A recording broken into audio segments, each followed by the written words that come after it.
আমার প্রিয় অষ্টম শ্রেণীর ছাত্রছাত্রীরা, রাত পেরোলেই তোমাদের ফার্স্ট ইউনিট টেস্ট পরিবেশ ও বিজ্ঞান বিষয়ের পরীক্ষার এই দোরগোড়ায় দাঁড়িয়ে তোমাদের জন্য নিয়ে চলে এলাম বিজ্ঞান বিষয়ে একটি চূড়ান্ত গুরুত্বপূর্ণ নমুনা প্রশ্নপত্র ও সাথে তার উত্তর।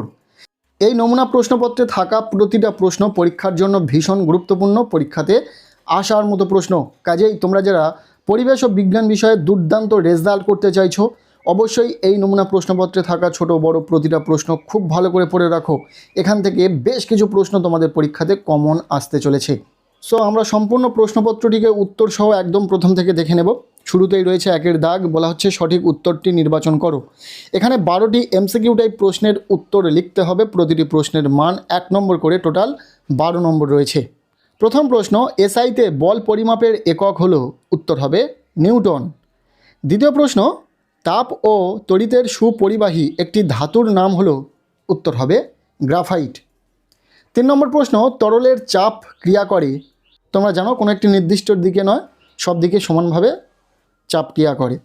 আমরা প্রতিটা প্রশ্নের উত্তরটাকে ডিফারেন্ট কালারের কালি দিয়ে চিহ্নিত করেছি যাতে তোমাদের বুঝতে সুবিধা হয়। 4 নম্বর প্রশ্ন, কোন গ্যাসকে তার ধর্ম দ্বারা শনাক্ত করা যায়, উত্তর হবে NO2 অর্থাৎ নাইট্রোজেন ডাইঅক্সাইড।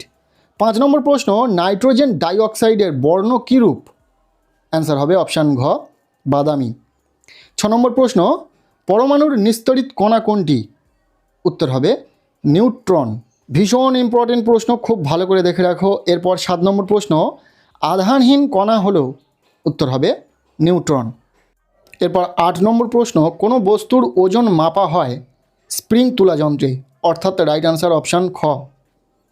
9 নম্বর প্রশ্ন, দেহের তাপমাত্রা নিয়ন্ত্রণ করে, উত্তর হবে যোগ কলা। 10 নম্বর প্রশ্ন, আত্মঘাতী থলি বলা হয়, উত্তর হবে এখানে থাকা অপশান ঘ লাইসোজোমকে। নেক্সট 11 নম্বর প্রশ্ন, অ্যামিবার গমনাঙ্গের নাম, উত্তর হবে এখানে থাকা অপশান খ ক্ষণপদ। এরপর শেষ যে এমসিকিউ টাইপ প্রশ্নটি রয়েছে 12 নম্বর প্রশ্ন, গলগি বস্তু উৎপন্ন হয়, উত্তর হবে অ্যান্ডোপ্লাজমীয় জালিকা থেকে। এই ছিল 1 দাগ থেকে এমসিকিউ টাইপ প্রশ্ন।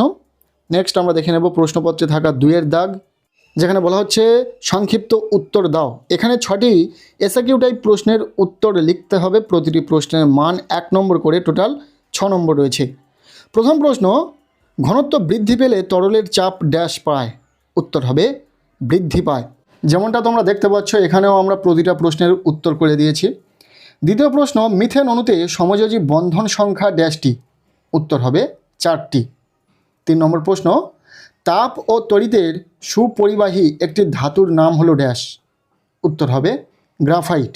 তরলের চাপ কোন কোন বিষয়ের উপর নির্ভর করে, উত্তর হবে তরলের ওই বিন্দু থেকে উপরিতলের উচ্চতার উপর নির্ভর করে, আর দ্বিতীয় তরলের ঘনত্বের উপর নির্ভর করে। এরপর 5 নম্বর প্রশ্ন, মৃদু আলোয় দেখতে সাহায্যকারী কোষ কোনটি, উত্তর হবে রড কোষ। এরপর এখানে থাকা শেষ যে এসকিউ টাইপ প্রশ্নটি রয়েছে, ডিএনএ এর পুরো নাম কি, উত্তর হবে ডিঅক্সিরাইবো নিউক্লিক অ্যাসিড। এরপর রয়েছে প্রশ্নপত্রে 3 দাগ, বলা হচ্ছে নিচের প্রশ্নগুলির উত্তর দাও। এখানে 2 মার্কের প্রশ্ন রয়েছে, 6টি প্রশ্নের উত্তর লিখতে হবে, টোটাল 12 নম্বর। 2 মার্কের ক্ষেত্রে যে প্রশ্নগুলি এখানে রয়েছে প্রতিটা প্রশ্ন তোমরা খুব ভালো করে পড়ে নেবে। আমরা এই 2 মার্কের প্রশ্নের ক্ষেত্রেও উত্তর করে দিয়েছি, দেখে নাও উত্তর সহ প্রতিটা প্রশ্ন। প্রথম প্রশ্ন, প্লবতা কাকে বলে, উত্তর হবে কোনো বস্তুকে স্থির তরল বা গ্যাসীয় পদার্থে আংশিক বা সম্পূর্ণ নিমজ্জিত করলে ওই তরল বা গ্যাস বস্তুটির উপর ঊর্ধ্বমুখী যে বল প্রয়োগ করে তাকে প্লবতা বলে। ইম্পর্টেন্ট প্রশ্ন। এর যে অথবা প্রশ্নটি রয়েছে, বস্তুর ভাষণ ও নিমজ্জনের শর্তগুলি লেখো। এখানে আমরা ভাষণের ক্ষেত্রে শর্তটা কী এবং নিমজ্জনের ক্ষেত্রে শর্তটা কী লিখে দেওয়ার চেষ্টা করেছি, তোমরা একটু বুঝে নাও পড়ে। এখানে একটু বোঝার বিষয় রয়েছে, তোমরা নিজেরা পড়ে বোঝার চেষ্টা করো, ভিডিওটি পজ করে তোমরা পড়ে নিতে পারো বিষয়টা। এরপর দ্বিতীয় যে প্রশ্নটি রয়েছে, ঘর্ষণ বলের 2টি বৈশিষ্ট্য লেখো। এটিও ভীষণ ইম্পর্টেন্ট একটি প্রশ্ন। উত্তর হবে ঘর্ষণ বল সর্বদা সংস্পর্শে থাকা তল দুটির আপেক্ষিক গতির বিরুদ্ধে কাজ করে, আর দ্বিতীয় ঘর্ষণ বল সংস্পর্শে থাকা তল দুটির প্রকৃতির উপর নির্ভর করে। 3 নম্বর প্রশ্ন, আর্কিমিডিসের নীতিটি লেখো। উত্তর হবে কোনো বস্তুকে স্থির তরল বা গ্যাসীয় পদার্থে আংশিক বা সম্পূর্ণ নিমজ্জিত করলে বস্তুটির ওজনের আপাত হ্রাস ঘটে। এই হ্রাস বস্তুটির দ্বারা অপসারিত তরল বা গ্যাসের ওজনের সমান। এর অথবা যে প্রশ্নটি রয়েছে রাসায়নিক সংকেত লেখো, কী কী রয়েছে? অ্যালুমিনিয়াম সালফেট এবং ফেরিক ক্লোরাইড। দুটির ক্ষেত্রে আমরা এখানে সংকেতটা লিখে দিয়েছি, তোমরা দেখে নিতে পারো উত্তরটা। এরপর 4 নম্বর প্রশ্ন, আয়নীয় যৌগের দুটি বৈশিষ্ট্য লেখো। উত্তর হবে আয়নীয় যৌগের দুটি বৈশিষ্ট্য হলো আয়নীয় যৌগগুলি সাধারণত কঠিন এবং ক্লাসাকার হয়, আর দ্বিতীয় এই যৌগগুলির গলনাঙ্ক ও স্ফুটনাঙ্ক খুব বেশি হয়।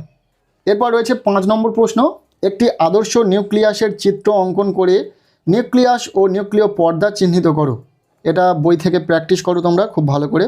এরপর 6 নম্বর প্রশ্ন, গলগি বস্তু কি, এর কাজ উল্লেখ করো। প্রথমত জেনে নাও গলগি বস্তু কি। প্রাণীকোষের সাইটোপ্লাজমে অবস্থিত নিউক্লিয়াসের কাছে থাকা চ্যাপ্টা থলির মতো অঙ্গাণুগুলিকে গলগি বস্তু বলে।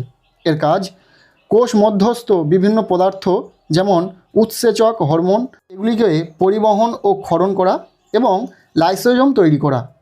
এরপর শেষ যে প্রশ্নটি রয়েছে, কোষ পর্দা এবং কোষ প্রাচীরের মধ্যে দুটি পার্থক্য লেখো। তোমাদের পাঠ্য বই রয়েছে, তোমরা একটু দেখে নেবে এর উত্তরটা। ভীষণ ইম্পর্টেন্ট প্রশ্ন। সো আজকের এই ভিডিওতে বলা প্রতিটা প্রশ্ন তোমরা খুব ভালো করে পড়ে রাখো।